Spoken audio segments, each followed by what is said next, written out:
အိမ်ချမ်းမြေဝယ်ယူတဲ့အခါမှာ grant ထဲမှာပေပြည့်တယ်ဒါပေမဲ့မြေပြင်မှာပေမပြည့်တဲ့အခါမှာဘယ်လိုလုပ်လို့ရနိုင်လဲကိုကအိမ်ချမ်းမြေဝယ်ယူတဲ့အခါမှာ grant ထဲမှာပေပြည့်တယ်ဒါပေမဲ့မြေပြင်မှာပေမပြည့်တာကိုကြိုသိထားတဲ့အခြေအနေမျိုးပေါ့နော်ရောင်းတဲ့သူဖြစ်စေဒီအကျိုးဆောင်တွေကဖြစ်စေကြိုပြီးတော့ပြောပြထားတဲ့အခြေအနေမျိုးတွေရှိတယ်ဒါပေမဲ့ကိုကနေရာကိုလည်းကြိုက်တယ်ဒီပေမပြည့်တာကိုပြန်လုံးရခတ်မှာဆိုတာတွေပြီးတော့မှဒီဘေးချိုင်တဲ့စကားအများကြီးပြောရမှာစိုးရိမ်နေတဲ့အတွက်ကြောင့်မို့လို့သူရရတာမျိုးရှိတတ်ပါတယ်တချို့ကြပြန်တော့လည်းဝယ်ပြီးတော့မှနေ့တော်လေးကြာတဲ့အချိန်ကျမှအိမ်ပြန်ဆောက်ဖို့ရှိရတယ်ကန်ထိုက်ဆောက်ဖို့ရှိရတယ်အိမ်ကိုတိုးချိတ်ဖို့ရှိရတယ်လို့မဟုတ်ဒီချန်စီယိုပေါ့နော်ပြန်ကာဖို့တဲ့စီစဉ်တဲ့အခါမှာ grant ထဲမှာပေပြည့်တယ်ဒါပေမဲ့တကယ်တမ်းအတိုင်းကြည့်တဲ့အချိန်ကျမှပေမပြည့်တာကိုနောက်မှပြန်သိရတာမျိုးရှိတတ်ပါတယ်ဒီလိုအခြေအနေမျိုးဆိုတော့မဖြစ်နိုင်တဲ့ကိစ္စတခုမဟုတ်ဘဲနဲ့ဒီအိမ်ချမ်းမြေနယ်ပယ်မှာဒုမအိမ်ချမ်းမြေဈေးကွက်မှာပေါ့နော်မကြာခဏကြုံတွေ့ရလိမ့်ရှိတဲ့ပြဿနာမျိုးပဲဖြစ်ပါတယ်။ဘာကြောင့်မို့လို့ဒီလိုဖြစ်ရတာလဲ။မြေပြင်ကျယ်ဝန်းတဲ့ grant တို့မျိုးမြေစင်းတွေကအတိုင်းအတာတွေမကိုက်ညီရတဲ့အကြောင်းရင်းတွေအနေနဲ့ကတော့ကိုကအိမ်ချမ်းမြေဝယ်လိုက်စဉ်တော့ကမြေကိုတရဝင်အတိုင်းအတာခဲ့တာမျိုးမရှိတာတွေအနီးပတ်ဝန်းကျင်မြေခွက်တွေကနေပြီးတော့မှနေနမိတ်ကျူးကျော်ထားတာတွေ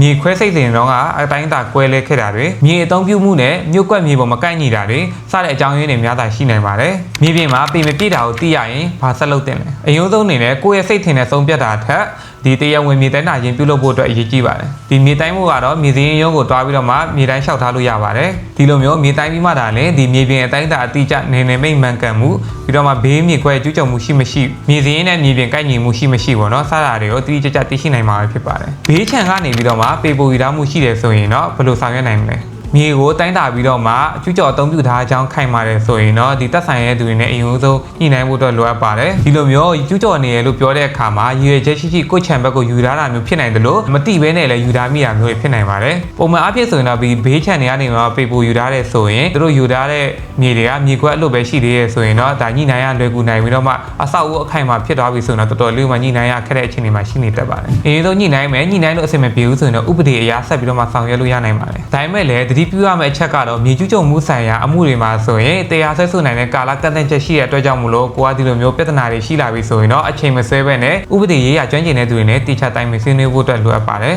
ဥပဒေရေးရာကျွမ်းကျင်တဲ့သူတွေနဲ့အများဆုံးတိုင်းမဆွေးနွေးပြီးတော့မှဆောင်ရွက်တင်ပါတယ်အိမ်ချမ်းမြေမွေးခင်မှာဘာတွေကိုစစ်ဆေးတင်လဲ grant ပါမယ်ဒုမပိုင်ဆိုင်မှုစာရေးစာတမ်းတွေကိုတိကျစစ်ဆေးပါမြေအတိုင်းတာကိုတရားဝင်တိုင်းတာစစ်ဆေးပါကိုပိုင်ဆိုင်တဲ့မြေနယ်နိမိတ်နဲ့ဘေးချံရဲ့အခြေအနေကိုတိကျလေးကြည့်ရှုလေ့လာပါမြေတိုင်းမြေပုံနဲ့မြေစင်းကိုက်ညီမှုကိုတိကျလေးစစ်ဆေးပေးပါအမီပေါင်းနဲ့ပိုင်ဆိုင်မှုအထောက်အထားတွေကိုအတည်ပြုပေးပါဆိုတော့က grant ထဲမှာပေပြည့်ရဆိုတဲ့မြေပြင်မှာပေပြည့်နေရလို့အမြဲမြူစားတင်ပါဘူးစာရေးစာတမ်းပေါ်ကအချက်လက်နဲ့မြေပြင်ပေါ်ကအခြေအနေတူညီမှုရှိမရှိကိုမွေယူခင်မှာတိကျလေးစစ်ဆေးခြင်းကဆိုရင်နောက်တစ်ချိန်မှာဖြစ်လာနိုင်တဲ့ဒီအငင်းပွားမှုတွေငွေကြေးဆုံးရှုံးမှုနဲ့ဥပဒေရေးရာပြဿနာတွေကိုလျှော့ချနိုင်တဲ့အကောင်းဆုံးနည်းလမ်းဖြစ်တဲ့အတွက်ကြောင့်မလို့မွေယူခင်မှာတိကျလေးစစ်ဆေးဖို့အတွက်အရေးကြီးပါတယ်အခုပြောပြပေးထားတဲ့အကြောင်းအရာဆိုရင်တော့အိမ်ချမ်းမြေဆိုင်ရာဘုဒ္ဓတွေကိုမျှဝေခြင်းတာဖြစ်ပါတယ်ဥပဒေအကြံပေးမှုမဟုတ်ပါဘူးဖြစ်လာတဲ့ပြဿနာပုံမူတည်ပြီးတော့မှအမှုကိစ္စတစ်ခုချင်းစီရဲ့အခြေအနေနဲ့ဒီဆောင်ရွက်ပုံတွေကွဲပြားနိုင်တဲ့အတွက်ကြောင့်မို့လို့လိုအပ်မယ်ဆိုရင်တော့သက်ဆိုင်ရာသို့မဟုတ်ဥပဒေပညာရှင်ရှင်းနေနဲ့တေချာတိုင်ပင်ဆွေးနွေးဆောင်ဖို့အတွက်လိုအပ်ပါတယ်။ဇီယန်ကနေပြီးတော့မှအခုလိုမျိုးအိမ်ချမ်းမြေအကြောင်းအရာတွေအမြင်ပြပြပေးတာဖြစ်တဲ့အတွက်ကြောင့်မို့လို့စောင့်မျှော်ကြည့်ရှုအားပေးကြပါခင်ဗျာကျေးဇူးတင်ပါတယ်